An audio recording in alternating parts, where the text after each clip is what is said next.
kita pasti ada senyuman di wajahnya. Boleh sama-sama berikan senyuman dulu, jumpai kanan kiri berdepan belakang, katakan mari bersuka cita dalam Tuhan. Yuk minimal 2-3 orang kiri kanan depan belakangmu. Di bulan kasih sayang ini pastikan senyumnya mantap, saudara. Haleluya. Kalau di rumah tangga saudara kemesraan sudah mulai pudar, bilang sama kanan kiri senyuman yang paling mantap. Ayo, ini bulan kasih sayang. Haleluya. Ini yang gak senyum gajinya udah habis nih kayaknya. Haleluya. Haleluya, haleluya.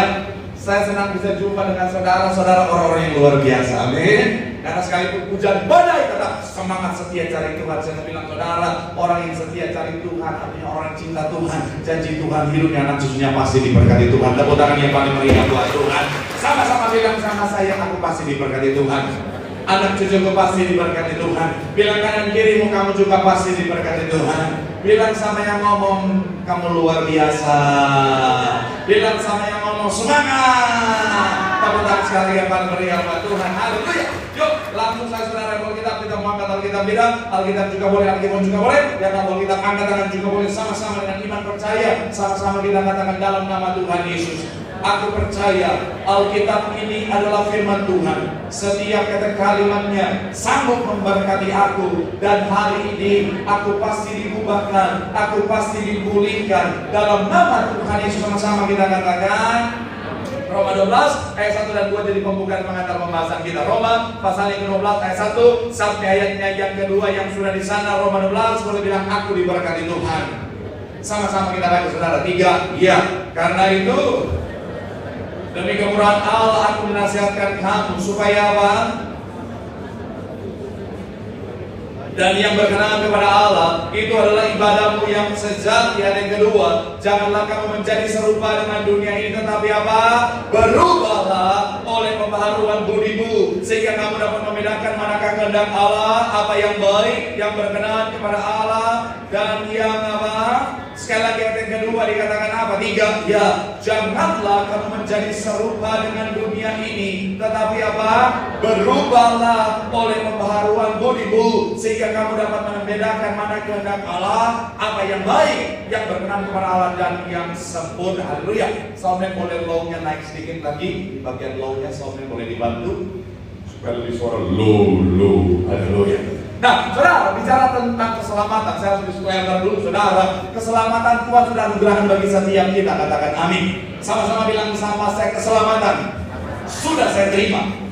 Amin. Tapi dalam konteks keselamatan ini saudara, kita harus bisa memahami dengan benar. Karena ada banyak orang salah memahami keselamatan. Mereka berpikir bahwa apa? Oh iya, ya saya sudah selamat dan sampai selama-lamanya. Keselamatan itu sudah saya terima dan sudah sampai di situ saja. No, keselamatan memang sudah kita terima. Tuhan sudah anugerahkan bagi setiap kita. Dan bukan berarti kita tidak melakukan apa-apa. Bukan berarti kita diam saja dan pasti selamat. Saya mau bilang saudara, keselamatan harus dikerjakan. Sama-sama bilang sama saya, harus dikerjakan.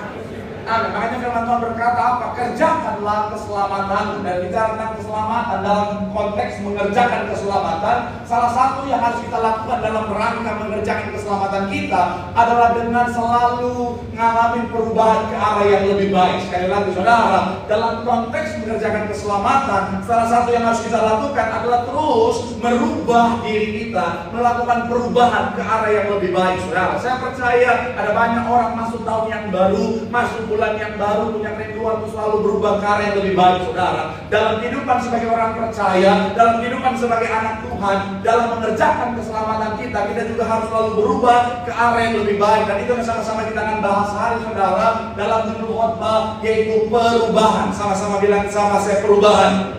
Amin. Dalam subjudul saudara, perubahan dalam kehidupan orang percaya. Doa saya melalui firman Tuhan hari saudara, dan saya tahu dan terus melakukan apa yang harus kita lakukan supaya apa saudara? Kita senantiasa berubah ke arah yang lebih baik, supaya kapanpun waktu Tuhan kita terangkan dan besok kerajaan surga menikmati keselamatan. Tepuk tangan dulu yang paling meriah buat Tuhan. Haleluya. So, perubahan apa yang harus terjadi di kehidupan setiap kita sebagai orang percaya dalam konteks mengerjakan keselamatan? Yang pertama adalah bicara tentang perubahan hidup atau pertobatan. Sama-sama bilang sama saya, perubahan hidup. Sama-sama bilang sama saya, pertobatan. Roma 12 ayat 1 sampai 2 kita baca lagi saudara. Roma 12 ayat 1 sampai 2 kita akan baca lagi saudara. Yang sudah di sana boleh bilang aku diberkati Tuhan. Sama-sama kita baca. 3, ya. Karena itu demi kemurahan Allah aku menasihatkan kamu supaya kamu apa? Mempersembahkan tubuhmu sebagai persembahan yang hidup, yang kudus, yang berkenan. Sama-sama bilang sama saya yang kudus. Sama-sama bilang sama saya berkenan kepada Allah. Amin. Itu adalah ibadahmu yang sejati. Ayat selanjutnya yang kedua dikatakan apa saudara? Janganlah kamu menjadi serupa dengan dunia ini, tetapi berubahlah oleh pembaharuan budimu sehingga kamu dapat membedakan manakah apa kehendak Allah, apa yang baik, yang berkenan kepada Allah dan yang sempurna. Saya mencatat di sini saudara, perubahan apa yang harus kita lakukan? Yang pertama adalah perubahan hidup atau pertobatan, saudara. Dan ini menjadi satu hal yang sangat penting. Kenapa? Karena pertobatan adalah hal yang mutlak. Sama-sama bilang sama saya, pertobatan itu mutlak. Amin. Artinya apa? Adalah sebuah keharusan, saudara. Jangan sampai saudara dan saya akhirnya melupakan satu bagian penting dalam kehidupan kita, yaitu pertobatan. Kenapa? Karena dalam hidup namanya manusia kita bisa lakukan kesalahan dengan atau tanpa kita sadari. Seringkali saudara kita lakukan kekeliruan. Jangan bilang sama saya Pak Pendeta, oh Pak Pendeta saya orang yang rajin ke gereja kok Pak Pendeta, saya orang yang rajin ibadah kok Pak Pendeta. Saya mau bilang saudara, sekalipun kau rajin ibadah, sekalipun kau rajin gereja, sekalipun bahkan kau pelayan Tuhan, tetap evaluasi dirimu. Karena jangan sampai kita ternyata lakukan kesalahan dan akhirnya tidak bertobat, saudara. Makanya satu kalimat dari John Wesley yang sangat menampar banyak orang Kristen bilang begini, saudara, bahwa iblis tidak peduli jika kau pergi ke gereja selama kau tidak bertobat. Ada banyak orang, mohon maaf saudara, gereja sih gereja, tapi dosa jalan terus, saudara. Gereja sih gereja, oh kalau ke gereja dari pagi sampai malam, tapi ternyata di luar sana sudah punya istri, deketin si gayung pink love. Pendeta kok tahu, update dong. Gak boleh ketinggalan zaman, ibu langsung saya mau bilang saudara, inilah ada banyak orang sekali lagi saya mau bilang saudara, dia nggak mau hidup dalam pertobatan. Artinya apa? Dia bilang, oh Pak Pendeta, bahkan dia bilang, oh Pak Pendeta, saya sudah sempurna kok Pak Pendeta. Hati-hati, justru ketika kita pikir kita sudah sempurna dan tidak butuh pertobatan, saat itulah kita harus bertobat, saudara. Kenapa? Karena kita sangat mudah lakukan kesalahan. Namanya manusia, saudara. Ada hal-hal yang kadang-kadang saudara nggak berkenan di hadapan Tuhan. Makanya kata gembala sidang, pertobatan harus setiap hari. Kalau kita sadar kita berdosa, langsung bertobat sama Tuhan, minta ampun sama Tuhan, hidup dalam pertobatan. Jangan sampai saudara dan saya jadi orang Kristen yang tidak hidup dalam pertobatan. Kenapa? Karena tanpa pertobatan tidak ada keselamatan. Katakan amin. Sekalipun keselamatan sudah Tuhan anugerahkan, tapi kalau kita tidak responi dengan pertobatan, tidak akan menikmati yang namanya keselamatan. Mumpung awal bulan khotbah keras sedikit nggak apa-apa saudara. Ada yang amin. Yesaya 30 ayat 15. Yesaya 30 ayat yang ke-15, sama-sama kita baca. 3, iya. Sebab beginilah firman Tuhan, Allah yang Maha Kudus, Allah Israel. Dengan bertobat dan tinggal diam, kamu akan apa? Sekali lagi, dengan bertobat dan tinggal diam, kamu akan apa? Tanpa pertobatan, tanpa tinggal diam di dalam Tuhan, saya mau bilang saudara, tidak akan ada yang namanya keselamatan. Ingat Matius 7, 21-23, coba kita baca sama-sama. Matius 7, ayat 21-23. 3, dia bukan akan masuk dalam kerajaan surga, melainkan dia yang melakukan. Sama-sama bilang sama saya yang hidup dalam pertobatan. Amin. Ayat 22 dikatakan apa? Pada hari terakhir ada banyak orang berseru kepada Tuhan, Tuhan, bukankah kami bernubuat demi nama-Mu dan mengusir setan demi nama-Mu? Dan ayat yang ke-23, pada waktu itulah aku akan berterus terang kepada mereka dan berkata, aku tidak pernah mengenal kamu. Menyala daripada kamu sekalian pembuat. Kamu bilang saudara, kalau kita tetap bikin dosa, kita tetap tidak mau hidup dalam pertobatan. Kamu bilang di masa-masa akhir ketika pengangkatan terjadi, Tuhan bilang, sorry, aku tidak mengenal engkau. Tuhan, tapi kan aku sudah lakukan mujizat, aku sudah rajin ke gereja, aku sudah berdoa buat banyak orang, aku sudah pelayanan, aku sudah berdiri di mimbar, aku sudah bernyanyi buat Tuhan, aku layak diselamatkan. Tuhan bilang, salah orang, kamu salah orang. Tuhan bilang itu ngeri. Makanya saya pun sebagai hamba Tuhan selalu mengingatkan diri saya, sudahkah saya hidup dalam pertobatan yang sungguh-sungguh, saudara?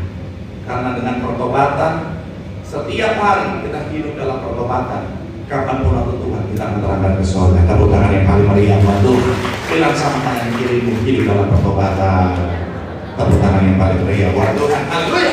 Yang kedua, saudara, perubahan apa yang harus terjadi dalam kehidupan setiap kita sebagai orang percaya? Yang kedua adalah perubahan kerohanian atau spiritualitas. Sama-sama bilang sama saya kerohanian. Sama-sama bilang sama saya spiritualitas.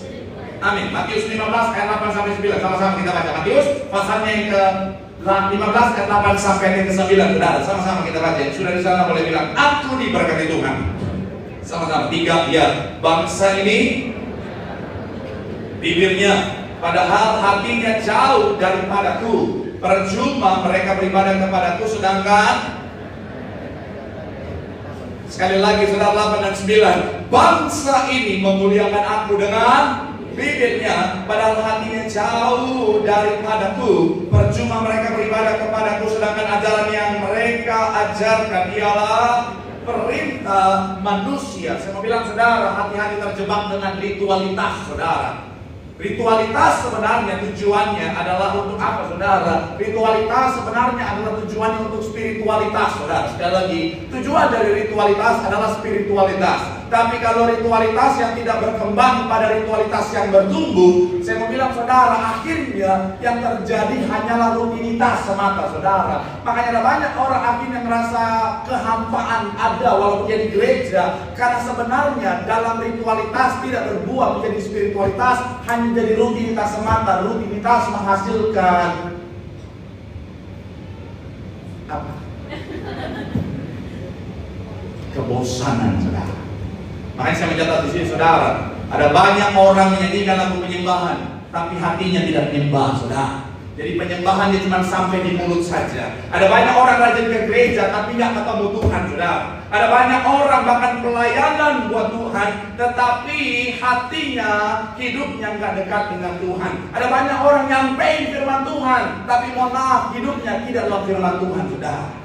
Dan inilah Alkitab katakan ayat yang ke-9 tadi, percuma, bahasa aslinya maten, sia-sia. Bahasa Ibrani aslinya saimaiko saimasude. Iya betul tuh, artinya itu tuh. Sia-sia sudah. Sia-sialah. Iya. Mohon maaf.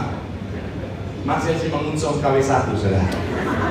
Saya mau bilang ya, kalau hanya sampai pada rutinitas semata, tidak ada pertumbuhan spiritualitas, akhirnya apa saudara? Ritualitas kita jadi sia-sia saudara. Banyak orang mohon maaf yang ke gereja sih ke gereja, penyembahan sih penyembahan, gentar sih itu gentar. Kalau dia penyembahan deh dan cium tangan dan cium kaki,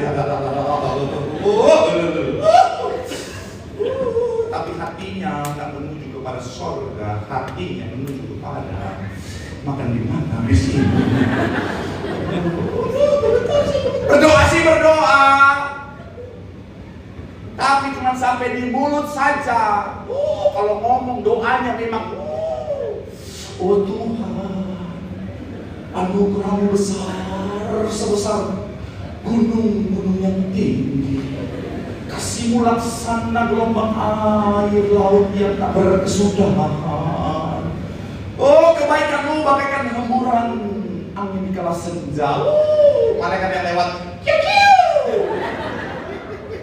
tapi mohon maaf ya, cuma sampai di mulut saja, hatinya tidak tertuju pada Tuhan. Alkitab bilang sia-sia.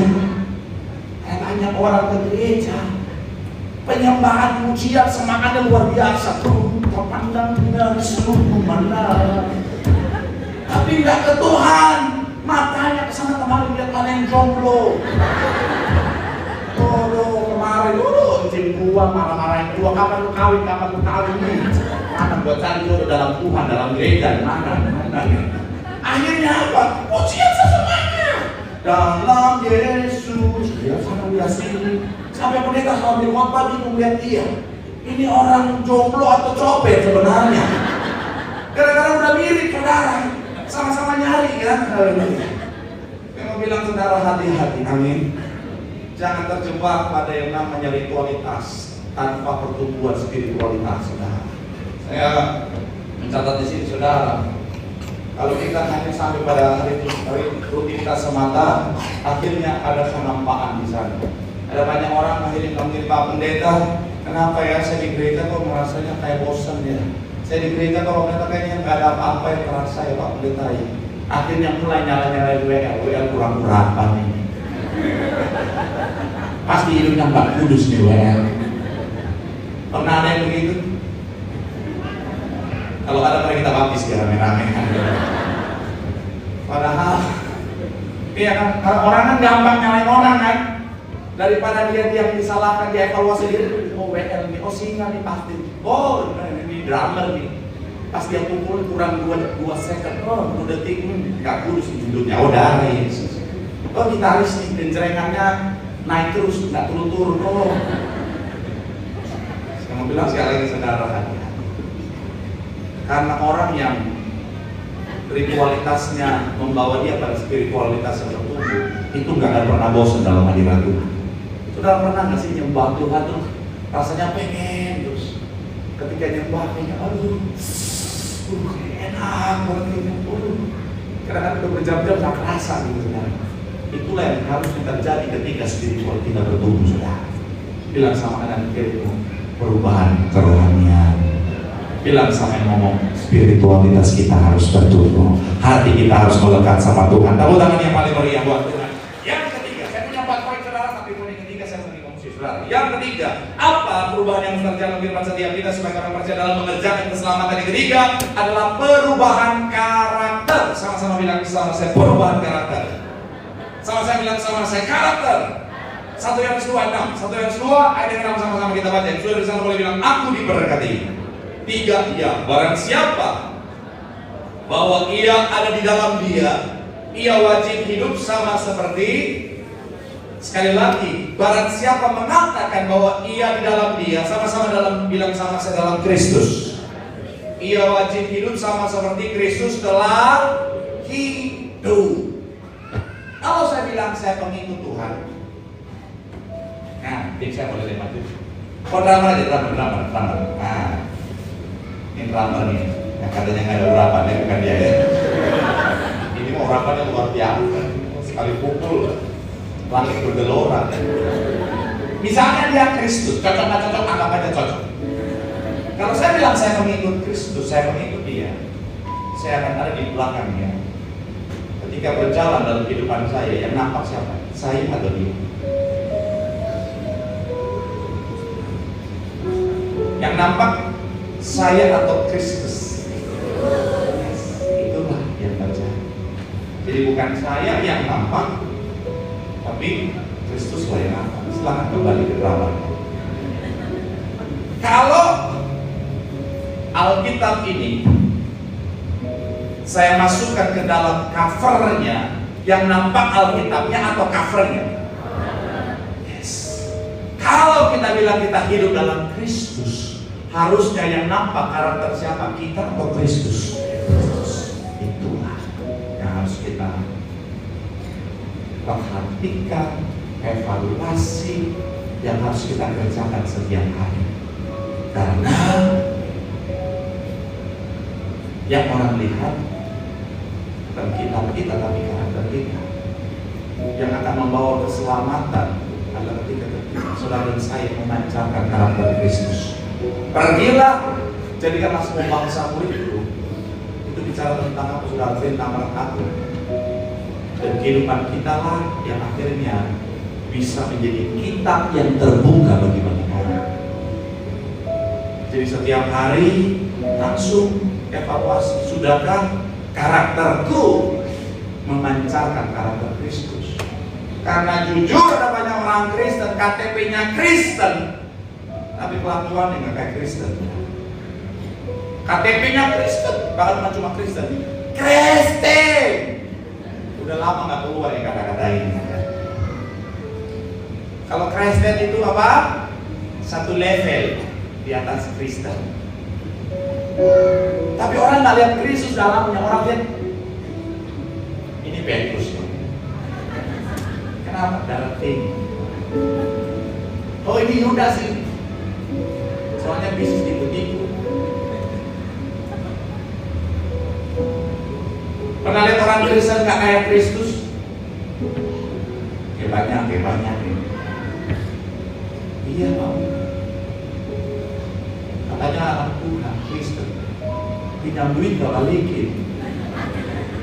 Ini yang ketawa korban atau pelaku? Ya kadang pelaku kadang korban. Ya, yes. Saya mau bilang saudara, Mahatma Gandhi sampai jadi Kristen kan, ingat kan? Kita pernah bahas ya, sampai jadi Kristen loh. Dia tertarik dalam kekristenan, kisah tentang Tuhan Yesus. Dia datang ke gereja. Pas dia datang ke gereja, udah dikasih masuk kok. Karena pakaiannya saudara, di sana orang berjas, diusir, nggak dikasih masuk, ditolak di gereja.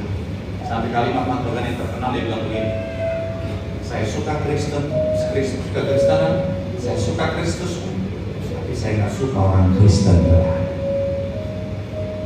Terus kalimat yang selanjutnya, seandainya orang Kristen hidup seperti bagaimana Tuhan Yesus hidup, seluruh dunia ini pasti jadi Kristen. Wah, saya bisa bayangkan Mahatma Gandhi, tokoh yang sangat dihormati sekali di dunia.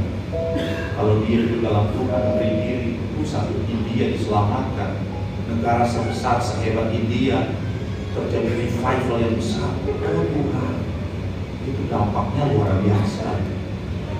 Kalau bisa bayangkan lalu KTP Kota Padang jadi air Cikilarte, air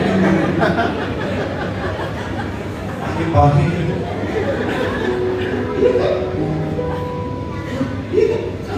India negara besar, negara hebat, negara pengaruh di seluruh dunia. Bayangin, oh Tuhan.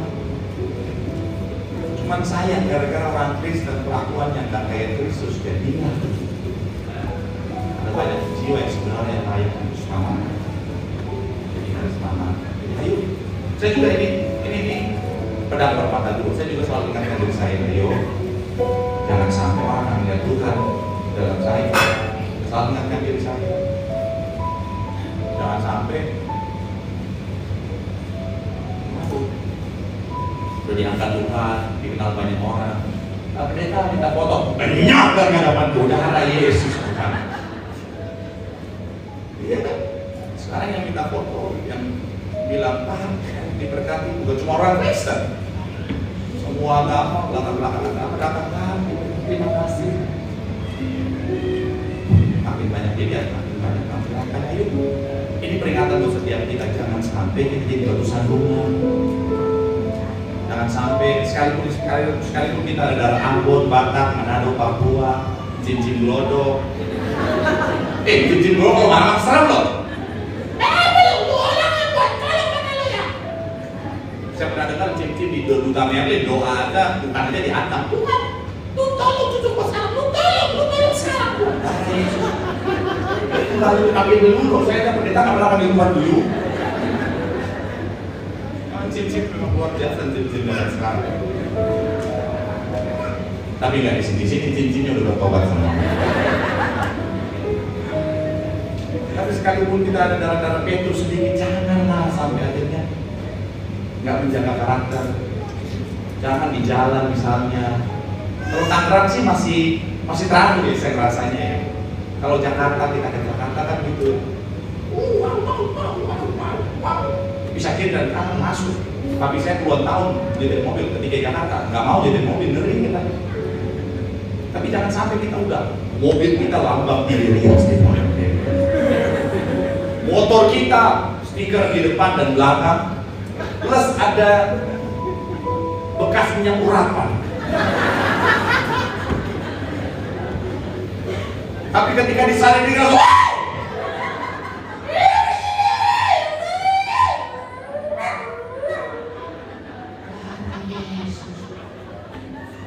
yang ketawa bertobat. Aduh, ini penting. Karena sekali lagi kita harus jadi galang kerana dan terang. Amin. Bilang sama anak dirimu, karaktermu harus berubah, harus seperti Tuhan. Bilang sampai ngomong lu juga, jangan ngomong doang. Tepuk tangan yang paling meriah buat Tuhan. Sedikit saudara, sebenarnya ini anti klimaks sebenarnya sudah amin selesai. Tapi ini yang Tuhan taruh di hati saya sampaikan ya. Yang keempat, perubahan motivasi pada tujuan hidup. Ayat terakhir, dan berlari kepada tujuan untuk memperoleh hadiah, yaitu panggilan sorgawi dari Allah dalam Kristus Yesus. Sorga tujuan kita, katakan amin. Tapi bukan berarti kita hidup ngawang-ngawang, saudara. Ada banyak orang karena tujuannya sorga hidupnya ngawang-ngawang. Kerja nggak mau. Ngapain kerja? Itu duniawi. Darah Yesus. Mau berkarya nggak mau. Ngapain mengejar apa yang dunia? Bukan. Pegang handphone, no, itu duniawi. Itu cinta manusia. Bukan. Itu di hutan aja kalau begitu ya. Bukan itu. Kita hidup di dunia, kita bekerja, kita berkarya, kita usaha, kita bisnis, kita lakukan banyak hal. Tetapi tujuan kita adalah surga. Saya percaya kalau tujuan kita surga, caranya juga pasti berbeda dengan orang dunia.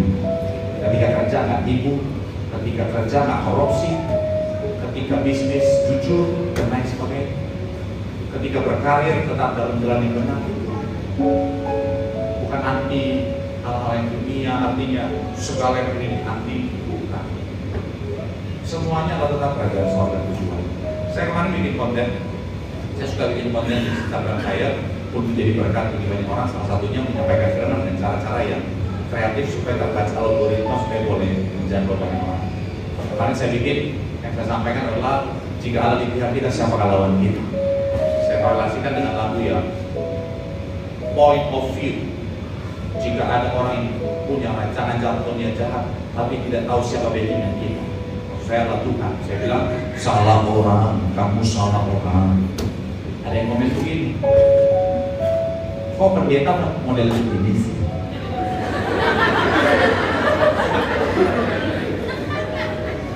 Tapi kan pendeta Tiberius kan desain jemaat Tiberius itu militan. Ada komen begini, emang model gimana? Dia kan lagi menyampaikan firman. Yang tadi komen lagi, apa? Kayak orang kesurupan setan begini, darah Yesus. Jadi kalau kesurupan, aduh, nggak gitu. Tujuan kita surga. Ketika tujuan kita surga, cara hidup kita pasti sesuai dengan tujuan kita. Lakukanlah dengan benar, kapanpun waktu Tuhan kita akan terangkat dan besar kerjaan surga. Tepuk tangan yang paling meriah buat Tuhan.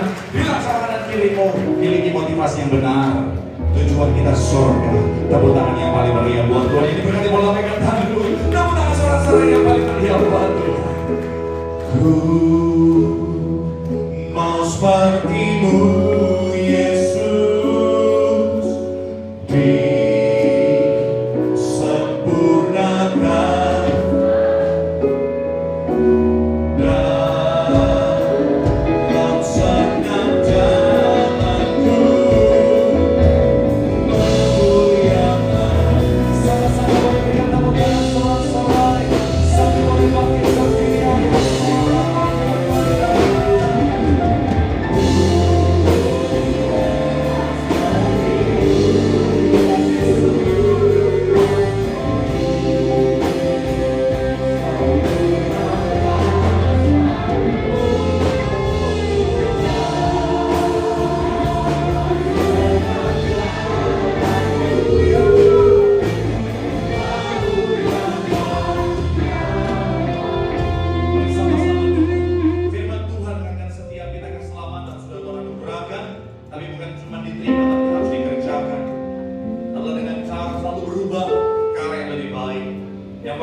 Yang kedua, perubahan kerohanian, artinya hubungan dengan Tuhan. Yang ketiga, perubahan karakter yang semakin hari semakin memancarkan karakter Kristus. Dan yang terakhir, perubahan motivasi sesuai dengan tujuan kita, yaitu kerajaan surga. Sambil angkat tanganmu di hadapan Tuhan. Dalam senang jalanku